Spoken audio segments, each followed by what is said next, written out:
So you're eating clean, maybe even counting your macros, tracking your food intake. You're at the gym, you're working on those weights, you're doing HIIT classes, you're trying to hit 7 to 10,000 steps a day, but you still don't feel better. You sleep all night, but you still wake up tired.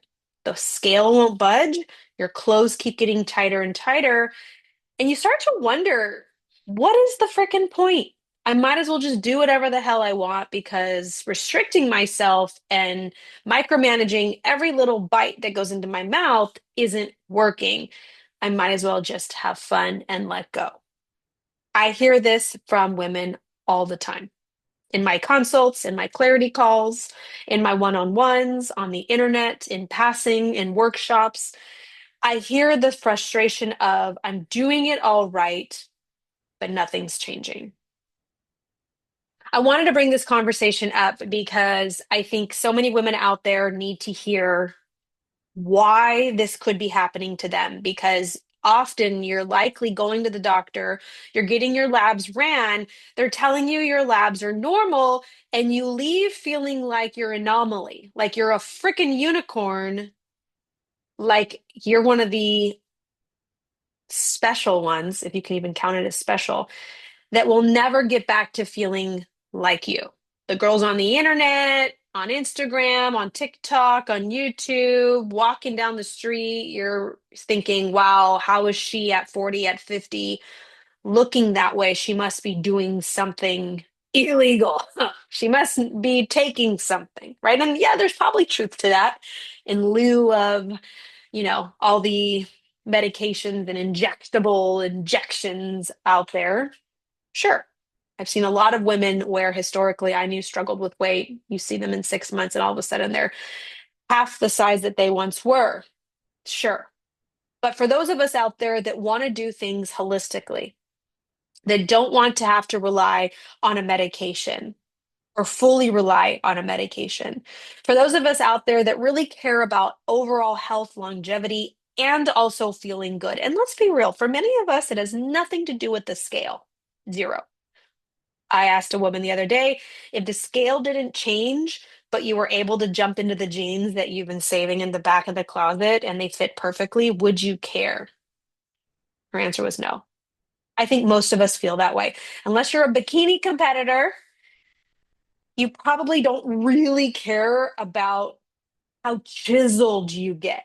As long as you look good in your clothes, have confidence, feel healthy, know that you're on the right path. And if I'm right, drop a comment below. So, what the hell is going on?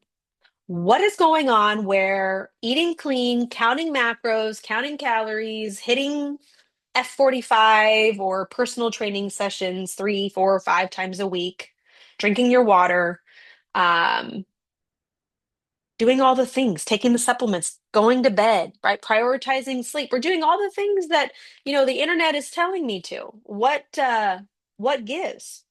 Well, what gives is, especially if you're over 40 years old, okay, and especially if you've had children, um, your body is different. And before you click off this video, like no shit, um, your body is gone through changes, and I even throw in kids in there because, childbirth, pregnancy is extremely stressful on the body.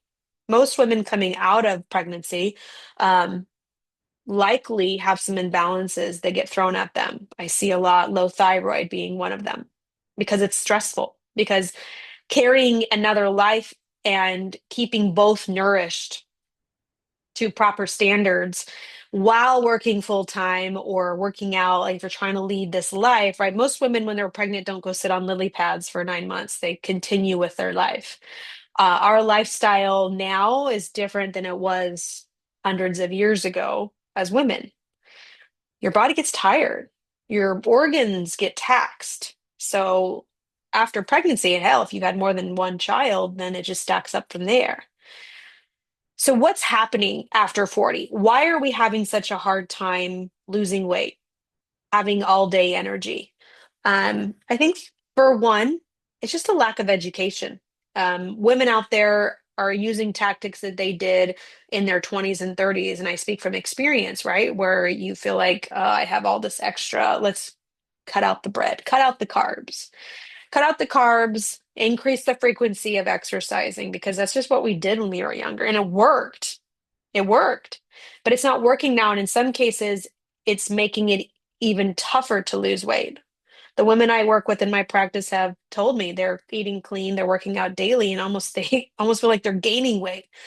Um, and again, you're not a scientific anomaly. There's a reason why your body, especially early on in this perimenopause time frame, I'd say early 40s to mid 40s, where you feel like your efforts are futile. But for the women that are in their early 50s, late 50s, early 60s, the game changes. And that's partly because your lifestyle changes. Early 40s, mid 40s, maybe even late 40s, you're likely raising teenagers or you're sending them off to school. Very stressful time. You're likely in the height of your career, if not still climbing in your career. You have a lot on your plate. You have a lot of aspirations still in this age. Um, just that alone is going to change your biology. It's going to change the way your body heals, repairs, and how it functions. Mentally, that's a lot to hold. Once you hit that hump where your kids are off in school, maybe you've reached a point in your career where you're like, you know what, I'm good where I'm at. I have zero interest in climbing, and you start to coast a little bit more. You start to see a little difference, right? This is where we see some 50, 55-year olds all of a sudden like, I feel better now than I did in my 40s, did in my 30s. There's a reason for that. Okay. So what can we do about it? What is actually happening at an underlying issue? So for those of you who don't know me, my name is Jessica Vargas. I'm a functional medicine nutritionist certified as well in metabolic conditions. Um, I am obsessed with helping people understand the metabolic nature of their challenges. And what that means is I look at all symptoms, all signs, all diagnoses from a functional lens. Okay. And I'm going to show you something because I'm a visual learner. And I think many of you out there are probably visual learners too. So let's pick a couple symptoms: bloating, acne, migraines, brain fog. You're like me. um, These are all symptoms, okay? Weight loss resistance in a vacuum, meaning you're eating healthy, you're moving your body. And again, healthy is very subjective, but overall, you're not an idiot. You're not driving through the McDonald's drive-through. You're not doing things like maybe your 30-year-old self would do. You truly are monitoring the food that's going into your system and you're making a valiant effort. You're exercising. Maybe you've put some energy towards bettering your sleep or stress, but you're not seeing a change in your weight. That is what I would count as weight loss resistance. Okay. That is also like bloating, acne, migraines, brain fog is a symptom. So here's a visual. This is a tree. It's actually a really pretty tree. You can't really tell, but it lights up. Okay. Enough story time of that. So this is a tree. Okay. And I love this visual because it helps us understand um, why weight loss resistance is just another symptom and how we go about uncovering the roadblocks to get you success. So here's a tree. You got all these little branches sticking out from the tree, right? You got all these little branches sticking out.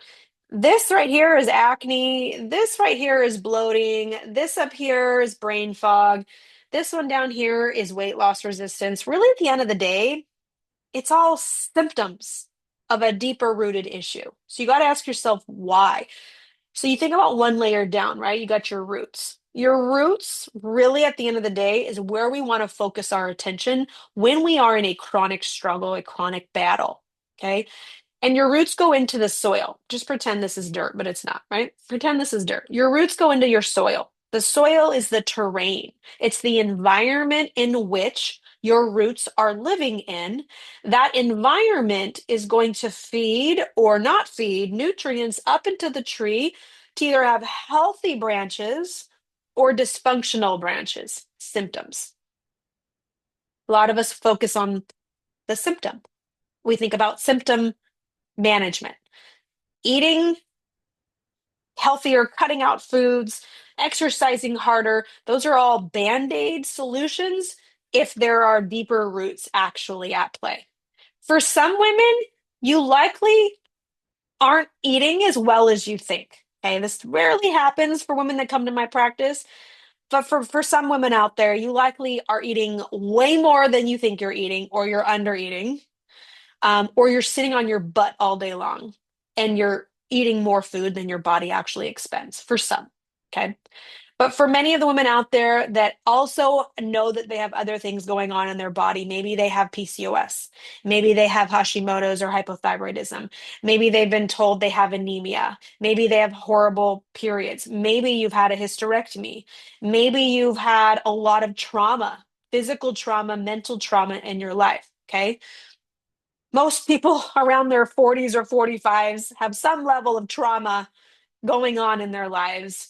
Um, Most people aren't showing up into this age group clean, blank slate, just living life optimized. Because if you were, you wouldn't be watching this video right now. Okay. So this is your tree roots analogy. The way that I focus on a woman that has a lot going on and or has weight loss resistance, let's be real, most women want to feel good in their clothes and confident, and usually that translates in their mind to losing weight. Most clients who come to me have some kind of weight loss, body composition, recomposition goals. Not a bad thing. Everybody's working on themselves. However, the way I look at your weight loss resistance is just another symptom. We don't focus on that. We focus on what's not optimized. Okay. So when I work with women in this space, we run lab panels. We run a comprehensive lab panel with a boatload of blood lab tests, more tests than likely your doctor has ever ran before, even integrative, functional, and naturopathic doctors I've seen. And why do we run these tests? We run these tests to see a constellation, to see trends, to put an understanding together of all the different biological subsystems, how they're interacting with each other. That's one element of how I uncover where are your unique roadblocks. Now, we definitely don't run labs and go, okay, low here, take this supplement here, or low here, do this protocol here. That is no better than what Western medicine does with here's your lab, here's your pharmaceutical.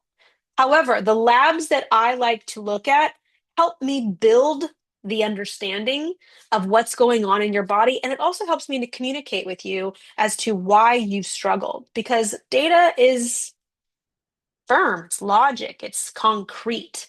It can give a lot of explanation. And I do feel when you've been gaslit, when you've been on this journey, when you're skeptical, when you're feeling like I've done everything, when someone can explain to you how your labs are showing non-optimal and how your body can feel non-optimal, it gives you a sense of validation when you have been feeling like there is no hope. So, step one, I help you understand where your roadblocks are and why. And we use labs as part of that conversation and education.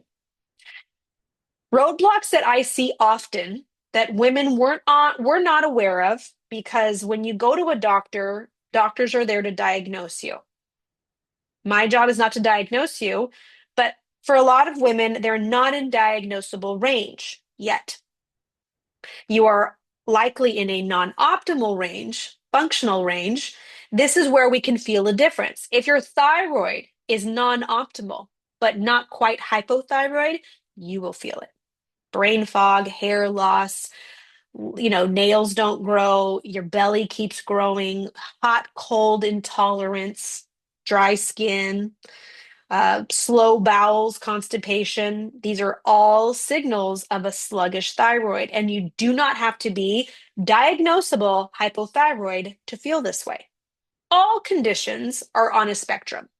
All conditions. You don't just wake up one day with a problem.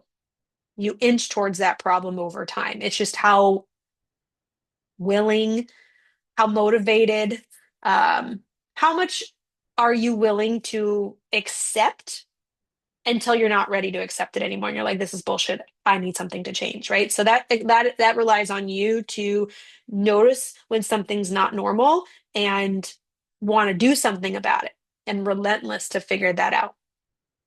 So low thyroid, hypothyroidism, a lot of women come to me with hypothyroidism or low thyroid, suboptimal thyroid, and or I see women with antibody activity, meaning early autoimmune activity on their thyroid, which is going to cause the thyroid to be sluggish. So then we have to think about the root of that.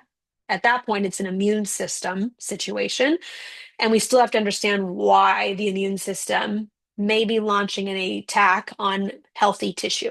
Okay, that's what autoimmune conditions are, is the immune system launching an attack on healthy tissue. But it's not the immune system's fault. We still have to understand what is causing this instigation, this trigger to happen.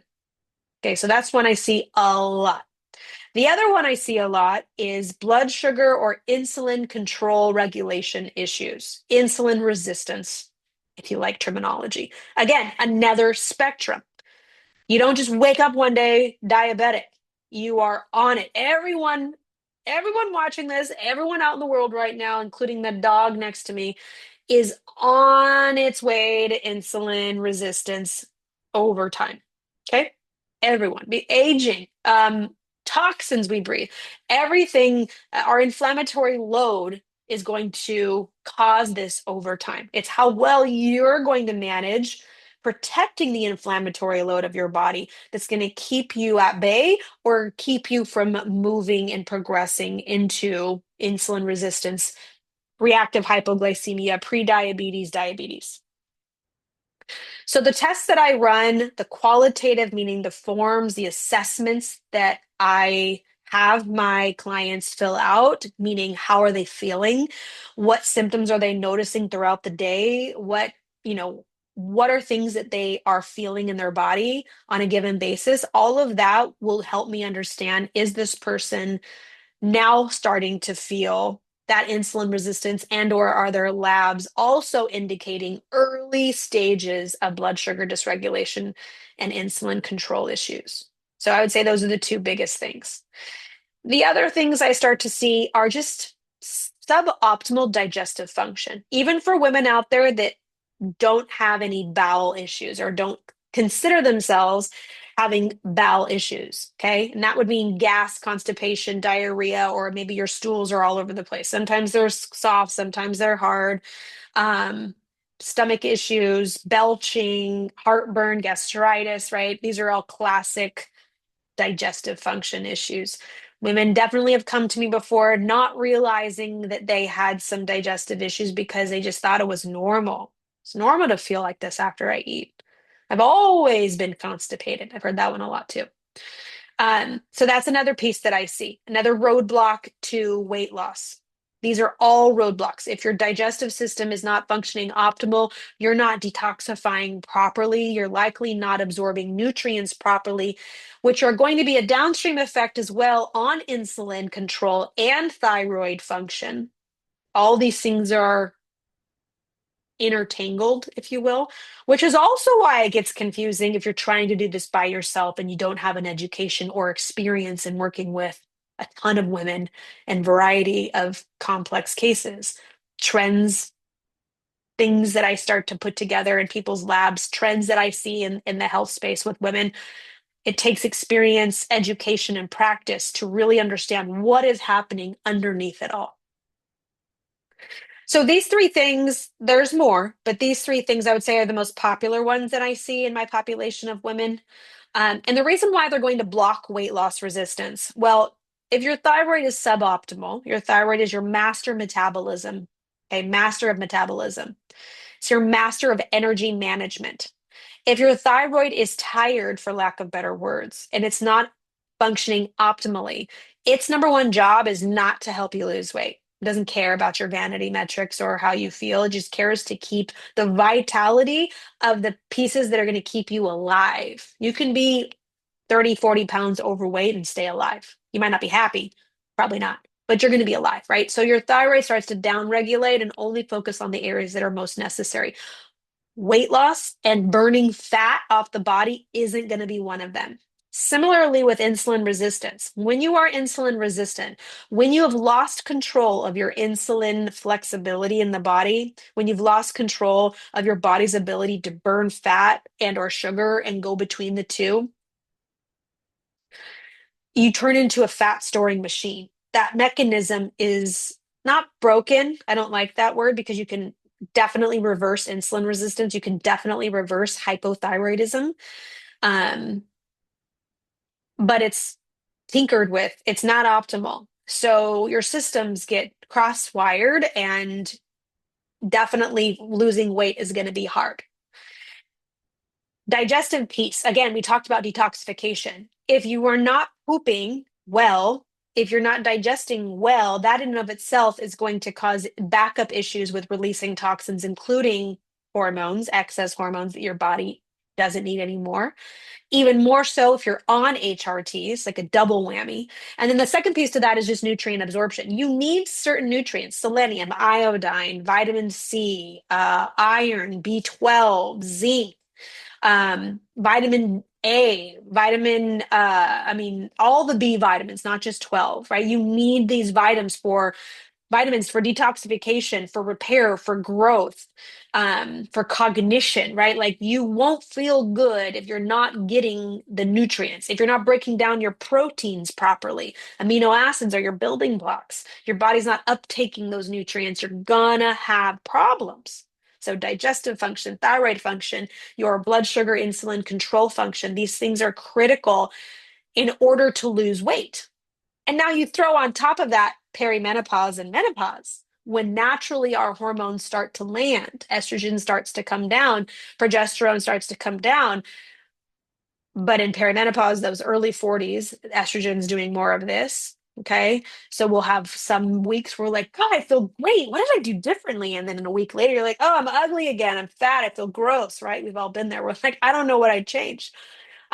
You have the hormonal fluctuations that are also going to throw fuel on the fire. And then again, everything's influencing each other. The stress, the physiological stress of the body with insulin resistance, with low thyroid, with digestive issues is going to fuel the hormonal imbalances and vice versa. Everything's interplaying with each other. So, what you need to do is understand how to untangle it all and figure out, well, okay, all of this, but where do I start? Where do I start? How do I iron this all out? And that's really what it takes. And it also takes a multi-pronged approach. You can't just work on food intake and ignore where your body is struggling at a functional level, and vice versa. Also, you can't just do the strategy of fixing or optimizing the physical body without paying attention to the spiritual, mental, and mindset body, right? The energetic portion, the bioenergetic portion of healing. Your mind and body are absolutely connected. There's a plethora of books out there and studies out there that have shown anecdotal conversations that have shown how when your mindset is aligned in a healing state, in a healing alignment, you're much easier to heal and see results versus if you're in a lack or negative mindset, you're going to have a hard time reaching your goals, reaching your full potential. So you can't ignore the two. You have to look at both sides, the physical body and the mental, emotional, mind part of the body. Infuse a protocol, a plan, a framework, a blueprint, whatever the hell you want to call it, for you. And you're like, Jesus criminy, I miss the days where I could just eat less and move more. Yeah, I agree. Um, but life has changed. Something I like to say a lot that I'm guilty of too is, it's kind of like you buy a new car, you buy a hot rod, you buy a Ferrari. I have a friend who has a Ferrari and it's freaking beautiful. You buy a Ferrari, you run it off the lot, it's like it purrs, everything, the doors close nice, the tires just feel like butter on the street, the engine revs easily, it just feels great. And then over years, you beat the shit out of it. You start even putting shitty gasoline in it because you get too cheap, or maybe you lost your job along the way, or you couldn't make it to a good gas station. You stopped at Rotten Robbie's instead of 76. Yes, I'm talking about myself. And over time, it just sludges up. The tires get worn down. The seatbelt gets caught in the door, and you close the door on accident. Now there's a dent in the door, right? Like over time, it's just not as crisp as it was before. And you did nothing about it. You just kept going. In your 40s, in your 40, mid 40s, late 40s, early 50s, 60s, right? It's, for lack of better words, it's caught up to us. But that doesn't mean that you can't feel like your 30s are even better than your 20s. You can't. I am in a point in my life where I feel better now than I did in my 30s. And that's probably because I was having children and now my kids are a little bit older. I don't have to wipe butts anymore. But there's definitely a possibility for you to feel youthful again, not count every bite and obsess over every inch on your body. Just feel lean and strong and on the right road. And if health does have an evolution, meaning, some days some weeks, months, years, you're gonna feel on top of the world, and then you're gonna be thrown a curveball. Is your body resilient enough to manage that curveball? That's really the game we're playing, right? I want to look good, I want to feel good, and I want to build resilience so that I am ready for the shit that comes my way, whether it's my health, my family's health, the world, right? That's really all I think we want. But in order to get that, you have to start being more literate about what's going on inside your body and paying heed to what your body needs. And that will look different for you, your sister, your best friend, distant relative, your next door neighbor. And it's really not that complicated. It's not when you work with someone like me, because I uncomplicate it for you. I give you an idea of what's happening underneath the hood, and then I point you in the direction that's going to matter most and make the most impact for your body. For some women, it's a diversity of nutrients. You're eating the same fucking thing every day, and you're not creating an array of diversity with your diet. You need more food first strategy. For some women, it's years of low thyroid, and you need to have a targeted approach to really focus on improving your thyroid health through nutrition, through movement modification. Maybe your HIIT classes are just draining you. We need to start walking now, right? So there's strategies to all of these things. If it's a digestive issue, we focus on that first. We get those areas, those roadblocks optimized so that you don't have to count every calorie, so that you can only have to, maybe you only lift 3 days a week and you walk the rest, right? Like, micromanaging your body into submission is not going to work either. So that's actually something you could feel good about. No, it's not normal to count every macro. Are you going to be a bikini competitor? Are you trying to get on a stage and be a certain weight and a certain, you know, muscular, a muscle look on the body? Like, if you're not trying to be a bikini competitor, I do not know why you're counting macros all the time.